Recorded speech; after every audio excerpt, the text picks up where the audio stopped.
Very much. Yeah. It's been wonderful, and I love coming to the seminars. They really make a huge difference. Yeah. Well, we get a little momentum going together. Tremendous. In other words, you can't listen to us for this long without coming into closer proximity to who you really are. And then the momentum sort of gets going, and there's true movement that takes place within your point of attraction. It's a wonderful thing. And everyone, like that shares and comes, it just brings so much more out. Yeah.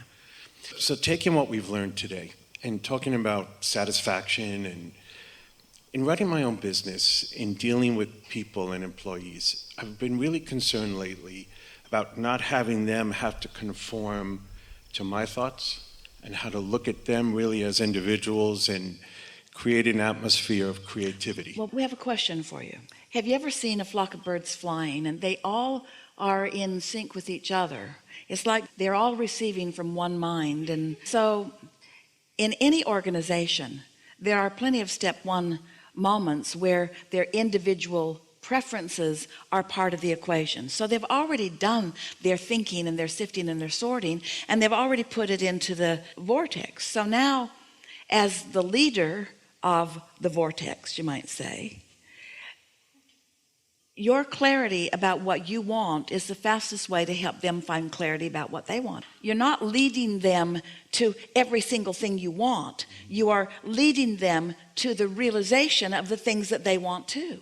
Isn't the perfect organization one that has many differing, diverse desires that are all being satisfied? Yeah, that's been like my dream, how to flow that. Well, by not paying too much attention to where they are or where they aren't, but by paying really deliberate attention to where you are.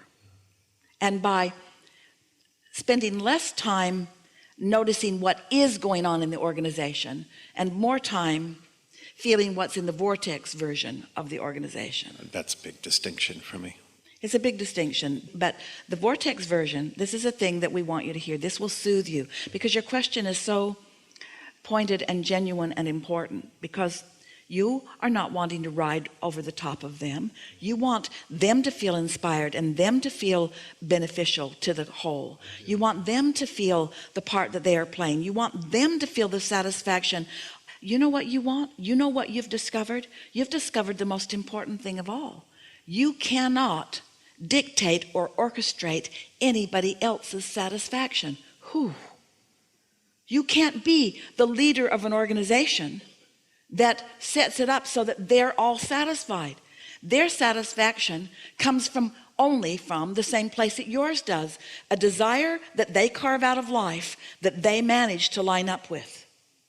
And so the best that you can do for them is demonstrate ideas are flowing from you into the vortex and you are lining up with them. And as you demonstrate your alignment, which means as you demonstrate your temperament of joy, as you demonstrate your ease about life, as you demonstrate that you're not edgy anymore because you're meditating and you know about the receptive mode and you're there often, and when thoughts flow, there is nothing more exhilarating than to be together with a group of happy people, not drunk, to be together with a group of happy people, tuned in, tapped in, turned on, and many of you in the receptive mode.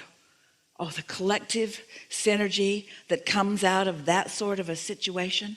So you don't want to get ahead of yourself by trying to figure out what they're going to receive. You just want to be a proponent of the receiving mode.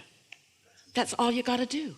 Because their life with you has caused them to ask for things. They've already asked and source has already given it, and collectively you can receive it and dance together in a way that is so satifying.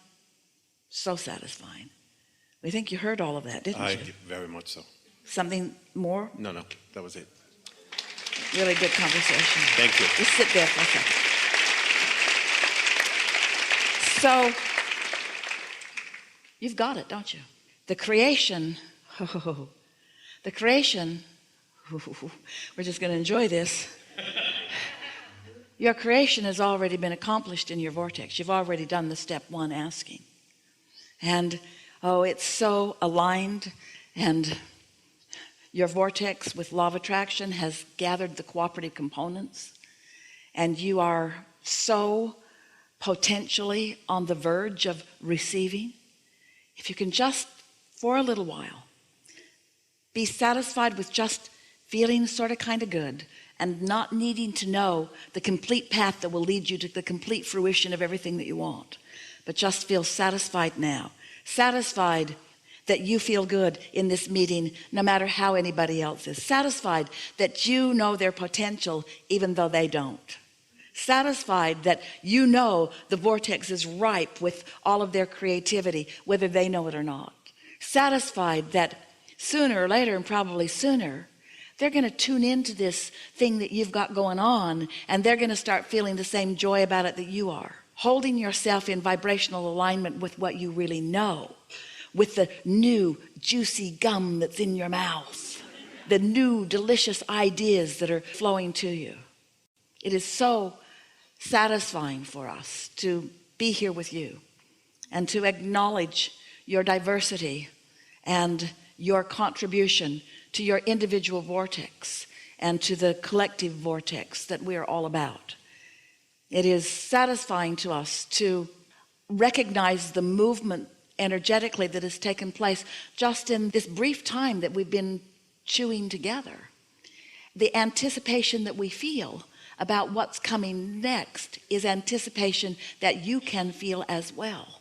We would like you to know that every positive emotion that you feel is you close enough to the vibrational vicinity of who you are that you're actually feeling, because emotion is a manifestation. You're actually feeling a manifested reception of how your inner being feels about the thought that you're thinking when you feel the emotion. That's tuned in, that's tapped in, that's turned on. That's an important thing to acknowledge. And so don't try to force happiness. Just let yourself feel it when it comes. We are asking of you something that may seem odd to you, because we usually don't ask anything of you. But because of the degree and the power of the desire that we can feel from so many of you and collectively in this gathering, we are going to ask you to just play with the notion for a few days of sitting for 15 minutes at the beginning of the day and quieting your mind. Find a place that is comfortable and focus upon something that can get your attention. Esther likes the sound of the air conditioner, something that's constant, and she just likes to focus on it and just see if she can just focus on it until you find yourself in a place that you feel detached, where maybe you're receiving some movement or you are losing some of your awareness of your environment. The other day, Esther meditated, and so did a friend. Her friend meditated at another location, and then they came together for a walk. And before they walked this loop that they like to walk together, they were sitting by a little manufactured stream that Esther has in her front garden, and they were listening to the beauty of the stream, and her friend said, "This would be good to meditate to." And Esther said, "Let's." So they sat and just focused upon just the sound of the stream, this beautiful stream that this man made for Esther, who placed every rock with the intention of it making a sound that would add to the whole.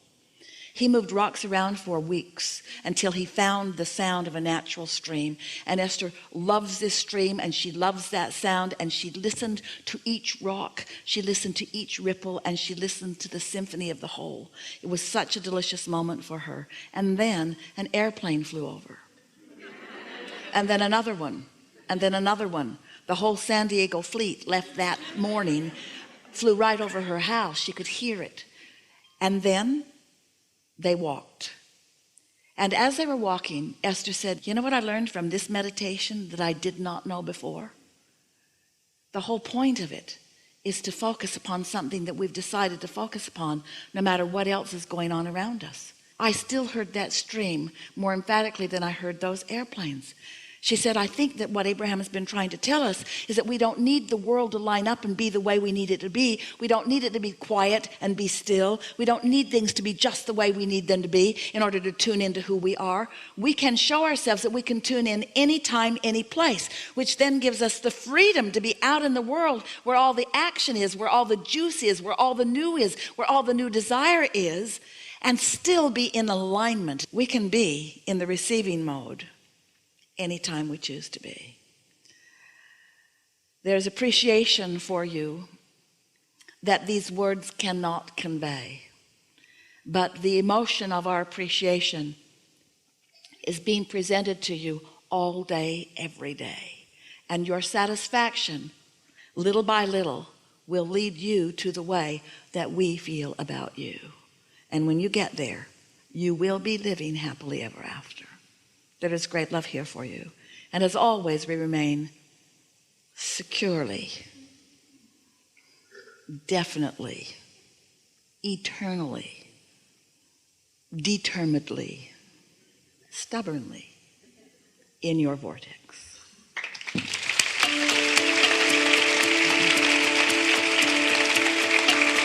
So much. Thank you so much.